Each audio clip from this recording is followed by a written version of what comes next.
Une tortue vit enfermée dans un enclos dans une école. Les gamins la tripotent comme si c'était un jouet. Une fois qu'ils partent, la petite Mabel sort de sa cachette et lui promet de l'aider à s'échapper. Elle la planque dans son sac. En sortant, elle pique aussi tous les animaux des autres classes. Elle est sur le point de filer, mais le concierge la chope. Elle se barre en courant, mais les profs lui bloquent la porte. Ils disent qu'elle recommence. Elle réussit à les esquiver et s'apprête à sortir. Une prof attrape son sac, tous les animaux s'échappent. Un mug par terre déclenche les sprinklers, toute l'école se fait arroser. Ses parents sont convoqués, les animaux remis en cage. Ils l'engueulent. Même si elle adore les bêtes, elle peut pas continuer comme ça.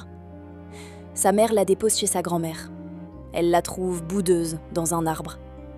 Sa mamie lui dit qu'elle a quelque chose à lui montrer. Mabel la suit jusqu'à un petit étang. Elle s'assied à côté d'elle. Sa grand-mère lui raconte qu'elle aussi s'émerveille à son âge, mais qu'elle a trouvé cet endroit. Elle lui demande de se taire et d'écouter. Bientôt, des têtards apparaissent, puis toutes sortes d'animaux et d'oiseaux. Une famille de castors passe à côté et son humeur s'éclaire. Sa grand-mère lui dit que ce sera leur endroit secret. Le temps passe. Mabel s'occupe des animaux et nettoie les lieux. Elle grandit doucement et on arrive à aujourd'hui. Sauf que maintenant, on veut raser l'endroit pour construire un pont. Les ouvriers se préparent à faire sauter le passage entre la terre et les bois. Mabel a 18 ans, sa grand-mère n'est plus là. Elle se précipite pour sauver son coin préféré. Elle saute sur la zone avant qu'ils n'allument la dynamite. Elle leur demande de retirer les explosifs, mais ils disent que c'est trop tard. Elle essaie de le faire elle-même, mais Jerry, le maire de la ville, débarque. Ils s'engueulent direct, ils sont ennemis depuis longtemps. Mabel leur dit qu'ils ne peuvent pas détruire l'endroit parce que plein d'animaux y vivent. Jerry dit qu'il n'y a aucune bête. Il leur demande de faire silence, mais même après, on n'entend rien. Elle dit qu'ils ne peuvent pas la virer, mais les flics la dégagent. Jerry lui propose de lancer une pétition, et si elle a assez de signatures, on pourra discuter. Elle s'y met, mais personne ne veut signer. Elle commence à désespérer, mais un vieux monsieur l'accueille, croyant qu'elle est la gardienne. Pleine d'espoir, elle l'aide et lui explique son projet. Quand vient le moment de signer, elle comprend qu'il est un peu sourd. Elle repart épuisée, lui dit qu'elle est quelqu'un de bien et signe. Elle est trop contente, mais il s'avère qu'il a écrit sa liste de courses. De retour chez elle, elle regarde la vidéo de campagne de Jerry. Il dit qu'il n'y a pas de vie sauvage, donc les autorités ont accepté le pont. Le lendemain matin, elle se précipite à la fac et retrouve Samantha. Elle lui dit qu'elle doit suivre un cours. Sam lui dit qu'elle sèche tous ses cours et que cette obsession va lui nuire. Mabel lui dit que Jerry prétend qu'il n'y a pas d'animaux. Sam lui confirme que c'est vrai. Ils sont partis après que le castor résident a quitté les lieux. Si un castor faisait un barrage, tous les animaux reviendraient. Mabel est surexcitée. Elle se lance à la recherche du castor. Elle pose des légumes et se cache derrière un rocher. La nuit tombe. Elle attend des heures, mais rien. Elle repense à quand ses parents ont déménagé aux États-Unis, mais elle est restée avec sa grand-mère. Avec le temps, sa grand-mère a dépéri. Avant de mourir, elle lui a légué sa veste préférée. Mabel craque en larmes.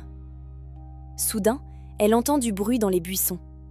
Un castor sort, elle saute de joie, mais il ne mange rien et se barre. Elle le suit.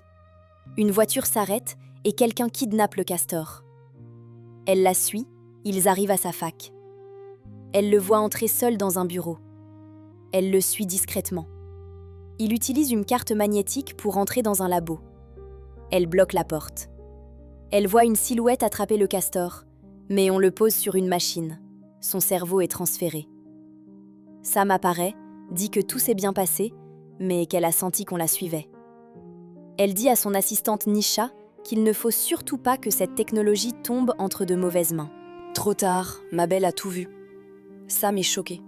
Mabel leur dit qu'elles sont tordues d'utiliser des animaux comme ça. Nisha allume la lumière. La pièce est pleine de robots animaux. Un castor est en impression 3D. Elle leur demande ce qu'elle fabrique. Sam lui dit que c'est son projet Hoppers. Ils peuvent transférer leur cerveau dans un robot et se fondre dans la nature pour étudier les animaux. Les méthodes classiques ne fonctionnaient plus. Elle a essayé de les imiter, mais ça ne suffisait pas. Avec ses collègues, elle a créé ce projet. Mabel est excitée. Elle peut s'en servir pour ramener les animaux et sauver la clairière. Nisha dit qu'ils ne peuvent pas interférer avec la nature. Mabel répond que c'est la seule solution. Elles essaient de l'attraper, mais elle se précipite sur la machine et transfère son esprit dans le corps du castor. Elle se réveille, Castor. Sam tente de l'arrêter. Elle essaie de leur parler, mais elles ne la comprennent pas. Une course-poursuite s'ensuit. Elle s'échappe par les bouches d'aération. Elle quitte les lieux et se cache. Elle se fait attraper par une chouette. Elle lui échappe et tombe dans les bois. Elle se réveille au petit matin. Elle entend les oiseaux, elle les comprend parfaitement. Elle demande à un écureuil où trouver un castor. Il lui montre son reflet dans l'eau, puis se barre. Elle essaie de demander à d'autres, mais il l'ignore. Une araignée lui dit de regarder du côté du ruisseau. Elle remercie et fonce.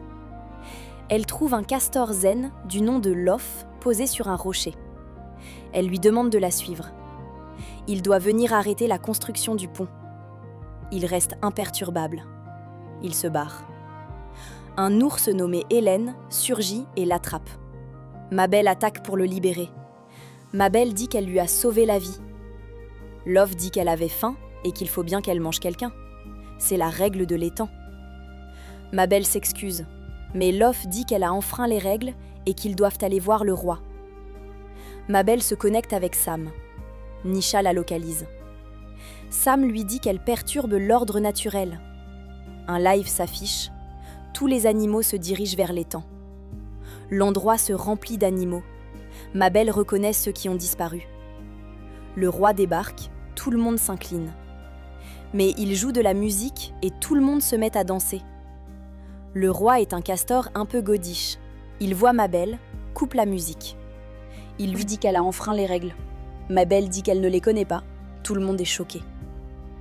Georges lui dit qu'elle va visiter les lieux. Règle numéro 1, ne pas être un étranger. Lui-même connaît tous les habitants. Règle 2, manger quand on a faim, personne n'intervient. Règle 3, tous ensemble. Un ver lui explique que quand les animaux perdent leur maison, ils peuvent venir ici. L'endroit est bondé, ils sont tristes, mais ils sont vivants, c'est le principal. Georges dit qu'ils sont tous ensemble, y compris les humains. Mabel lui dit qu'ils délirent, les humains veulent les déloger. Georges ne veut pas y croire. Il dit qu'il y a du bon dans le cœur de tout le monde. Georges dit qu'ils ne veulent pas revenir parce que c'est trop bruyant. Elle ne comprend pas. Ils essayent de reproduire le bruit pour elle, mais chacun donne une version différente.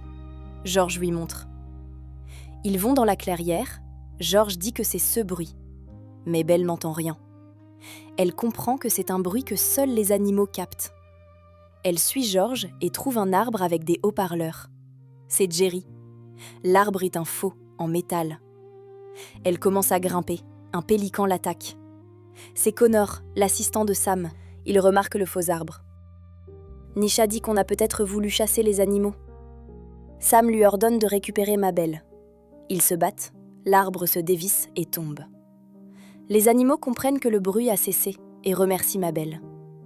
Elle dit que c'est de la faute des humains et qu'il est temps de reprendre la clairière. Tous les animaux la suivent. Connor dit qu'elle est devenue leur chef. Nisha dit qu'elle est restée trop longtemps dans la machine, c'est dangereux pour elle. Ils retournent à la clairière. Georges dit qu'il est temps de faire la fête. Ils dansent, reconstruisent les lieux. Les animaux retournent chez eux. Mabel est émue de retrouver l'endroit comme avant. Georges l'invite à faire la fête avec eux. Elle dit qu'il est temps de partir, mais tout le monde la supplie de rester. Jerry présente son projet. On l'informe de la présence des animaux. Il s'affaire. Mabel essaye de nager, mais elle ne sait pas. Georges, étonné qu'un castor ne sache pas nager, lui apprend doucement. Il lui demande pourquoi ses parents ne le lui ont jamais appris. Elle dit qu'ils ont toujours été absents. Georges lui raconte que son père l'a banni parce qu'il le trouvait inapte à régner. Son père pensait que tout le monde était mauvais, alors que George croit en la bonté humaine.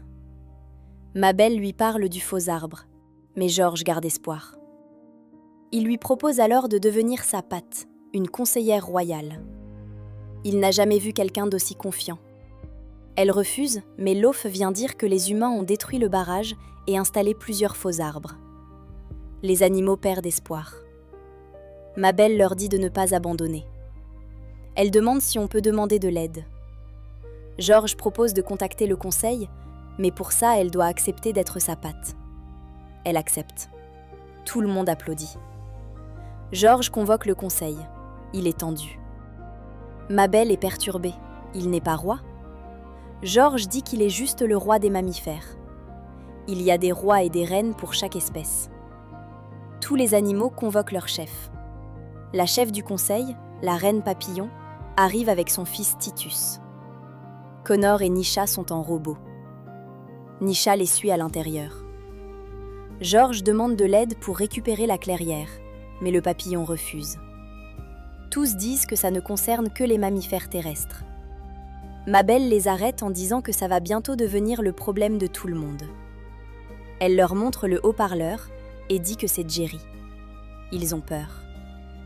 Le papillon dit que les humains prennent trop et que leur avidité est devenue violente.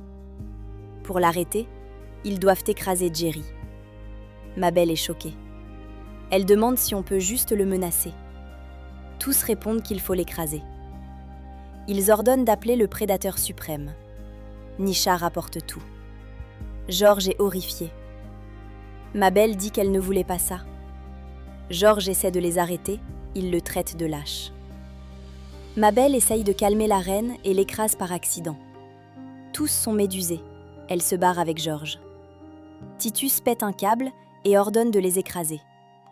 Tous les animaux les poursuivent. Nisha dit qu'elle va sortir Mabel, mais son robot est détruit. Connor l'attrape pour s'envoler. Elle lui demande aussi de sauver George. Il le fait, mais ils se font attaquer par des oiseaux. Connor s'écrase. Il tombe. George se fait avaler par un serpent. Mabel le libère. Ils se font poursuivre par les reptiles. Les médecins perdent contact. La santé de Mabel se dégrade. Au conseil, la reine est morte et George a disparu. Titus pleure, mais il éclate d'un rire malsain. Il prend la place de sa mère. Il va d'abord se nymphoser. Mabel et George traversent la rivière. Elle dit que tout a dégénéré. George est déçu. Il dit qu'elle devait l'aider, mais elle l'a fait chasser de chez lui. Elle a écrasé un membre du conseil. Elle dit qu'elle ne réussit jamais rien. Elle repense à sa grand-mère. George la console. Il lui dit qu'elle peut encore lui faire confiance. Hélène et Loaf arrivent. George dit qu'ils vont sauver Jerry et la clairière. Mabel pense qu'ils pourront tout sauver. Jerry est de bonne humeur, prêt à faire son discours. Il ne sait pas que les animaux sont déjà devant chez lui. Loaf s'assoit à côté de lui dans sa bagnole. Il le bloque et lui prennent son téléphone. Jerry l'ouvre. Mabel lui envoie un message. Elle lui dit qu'il est en danger, qu'il doit l'écouter. George tente de parler. Jerry ne comprend rien. Elle lui ordonne de conduire jusqu'à la clairière. Il obéit. Les animaux tripotent son téléphone. Des oiseaux les suivent. Il ouvre la fenêtre, Mabel s'accroche. Il accélère. Hélène les sauve. Sam arrive et dit qu'il faut la déchoper. Des mouettes sortent un énorme requin.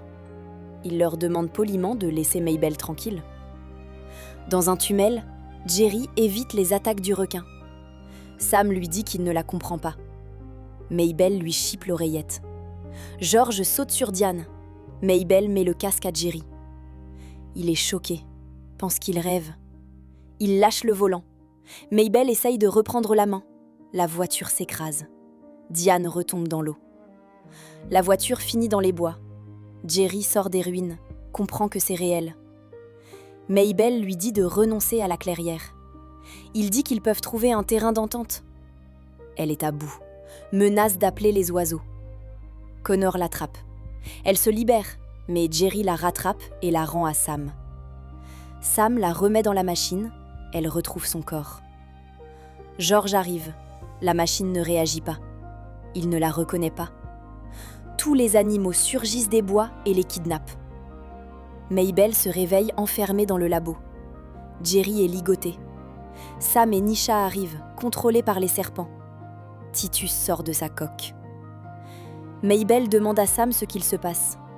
Sam dit que le conseil a découvert le projet et l'a utilisé à son avantage. Titus transfère son esprit dans un robot.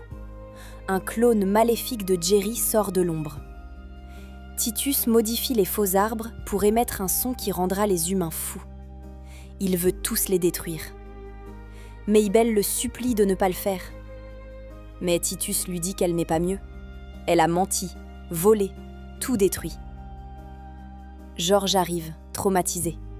Titus le menace. Jerry panique. Mabel réalise qu'elle a manipulé George. Elle se rappelle des leçons de sa grand-mère. Elle propose à Jerry de collaborer pour s'en sortir. Il refuse, puis finit par accepter de mettre la tête dans la machine. Son esprit est transféré dans le castor. Il la libère. Elle utilise le casque pour lui parler. Ils vont convaincre Titus. Jerry est prêt avec son téléphone. Mabel arrive. Elle l'appelle par son vrai nom, lui dit de ne pas être un étranger. George la reconnaît. Plan B. Jerry attache un câble, Titus est obligé de retourner dans son corps. George l'arrête. Le téléphone s'envole. Jerry essaye de l'attraper, Titus le jette, une explosion le renvoie dans son corps. Mabel grimpe, arrache son visage. Le robot explose. La forêt brûle. Mabel sauve tout le monde. Sa veste, héritage de sa mamie, prend feu. George vient l'aider. Un arbre lui tombe dessus. Hélène le sauve. L'incendie ravage la ville. George appelle les mammifères. Il déchire la source d'eau. Le pont s'écroule. Tous les animaux brisent les barrières. L'eau éteint le feu. Mabel et George retrouvent la clairière. Jerry revient avec les ouvriers. Il demande de tout reconstruire. Les animaux reviennent. Mabel l'aide à porter un haut-parleur. Jerry dit qu'ils trouveront une solution ensemble. Des années passent. Mabel retrouve Sam, s'excuse d'avoir détruit son œuvre. Sam a d'autres idées et lui propose de travailler pour elle. Mabel accepte. La ville a construit une autoroute en préservant la nature. La clairière a retrouvé sa splendeur. Mabel retrouve George qui l'attendait. Ils discutent avec des emojis. Hélène joue avec les affaires de Jerry.